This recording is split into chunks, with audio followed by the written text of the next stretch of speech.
ದೇಶದ ಒಳಗಡೆ ರಾಹುಲ್ ಗಾಂಧಿ ಅವರು ಬಿಜೆಪಿ ರಿಸರ್ವೇಶನ್ ಅನ್ನು ತೆಗೆದುಹಾಕ್ಬಿಡುತ್ತೆ, ಜಾತಿ ಆಧಾರದ ಸೆನ್ಸಸ್ ಮಾಡಿ ಒಬಿಸಿಗಳಿಗೆ ಅನ್ಯಾಯ ಆಗ್ತಾ ಇದೆ, SC ST ಗಳಿಗೆ ಅನ್ಯಾಯ ಆಗ್ತಾ ಇದೆ ಅಂತ ದೇಶದ ಒಳಗಡೆ ಇದ್ದಾಗ ಭಾಷಣ ಮಾಡ್ತಾರೆ.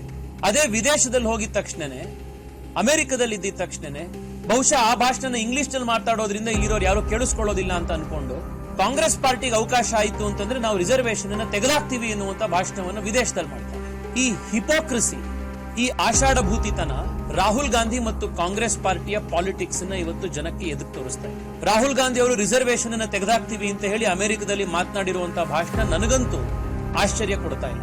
ಕಾರಣ ಅಂದ್ರೆ ರಾಹುಲ್ ಗಾಂಧಿಯ ಪಾರ್ಟಿ, ಕಾಂಗ್ರೆಸ್ ಪಾರ್ಟಿ ತನ್ನ ಇತಿಹಾಸದಲ್ಲಿ ನೆಹರು ಅವರಿಂದ ಪ್ರಾರಂಭ ಆಗಿ ರಾಜೀವ್ ಗಾಂಧಿವರೆಗೆ ರಿಸರ್ವೇಶನ್ ಅನ್ನು ವಿರೋಧ ಮಾಡ್ಕೊಂಡು ಬಂದಿರುವಂತಹ ಪಾರ್ಟಿ.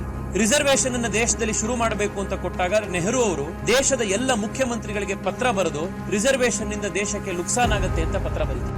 ಒಬಿಸಿಗಳಿಗೆ ರಿಸರ್ವೇಶನ್ ಕೊಡಬೇಕು, ಅದಕ್ಕೊಂದು ಸಮಿತಿ ರಚನೆ ಮಾಡಿ ಅದ್ರ ಬಗ್ಗೆ ಸ್ಟಡಿ ಆಗಬೇಕು ಅಂತ ಹೇಳಿ ಕಾಕಾ ಕಾಡೇಲ್ಕರ್ ವರದಿಯನ್ನ 1956 ನಲ್ಲೇ ತಯಾರು ಮಾಡಿದ್ರು.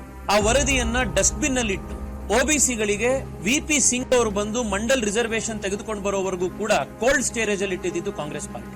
VP ಸಿಂಗ್ ಸರ್ಕಾರ ಅಧಿಕಾರದಲ್ಲಿ ಬಂದು ಮಂಡಲ್ ಕಮಿಷನ್ ಶಿಫಾರಸುಗಳನ್ನ ಜಾರಿಗೆ ತರಬೇಕು ಅಂತ ಬಂದಾಗ್ಲೂ ಕೂಡ ರಾಜೀವ್ ಗಾಂಧಿ ಅವರು ಅವಾಗಿನ ಲೀಡರ್ ಆಫ್ ಅಪೋಸಿಷನ್ ಆಗಿ ಕಾಂಗ್ರೆಸ್ ಪಾರ್ಟಿಯ ಅಧಿಕೃತ ನಾಯಕರಾಗಿ ಅತ್ಯಂತ ದೊಡ್ಡ ವಿರೋಧ ಮಾಡಿದರು. ರಾಹುಲ್ ಗಾಂಧಿ ಅವರ ತಂದೆ ಅವರ ಇಡೀ ರಾಜಕೀಯ ಜೀವನದಲ್ಲಿ ಮಾಡಿರುವಂತ ಅತ್ಯಂತ ದೊಡ್ಡ ಭಾಷಣ ಯಾವುದು ಅಂತಂದ್ರೆ ಮಂಡಲ್ ಕಮಿಷನ್ ಶಿಫಾರಸ್ಸಿನ ವಿರೋಧ ಮಾಡಿರುವಂತ ಭಾಷಣ.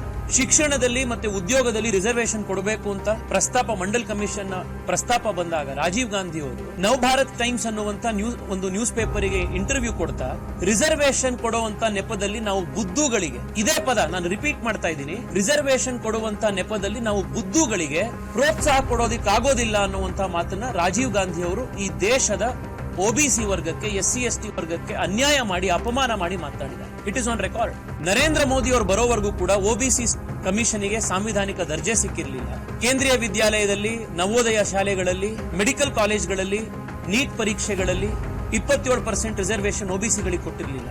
ಈ ಎಲ್ಲಾ ಸತ್ಯ ಒಂದ್ ಕಡೆ ಇದ್ರೂ ಕೂಡ ಭಾರತದ ಒಳಗಡೆ ಬಂದಾಗ ರಿಸರ್ವೇಶನ್ ನ ಪರವಾಗಿ ಜಾತಿ ಸೆನ್ಸಸ್ ಮಾಡಿ ಎನ್ನುವಂತ ಭಾಷಣಗಳನ್ನು ಮಾಡಿ ಅಮೆರಿಕಕ್ಕೆ ಹೋಗಿದ ತಕ್ಷಣನೇ ನಾವು ರಿಸರ್ವೇಶನ್ ತೆಗೆದಾಕ್ತೀವಿ ಅಂತ ಮಾತನಾಡುವಂತ ರಾಹುಲ್ ಗಾಂಧಿ ಆಷಾಢಭೂತಿತನವನ್ನ, ಹಿಪೋಕ್ರಸಿಯನ್ನ ಇವತ್ತು ದೇಶದ ಜನ ಪ್ರಶ್ನೆ ಮಾಡ್ತಾ ಇದ್ದಾರೆ.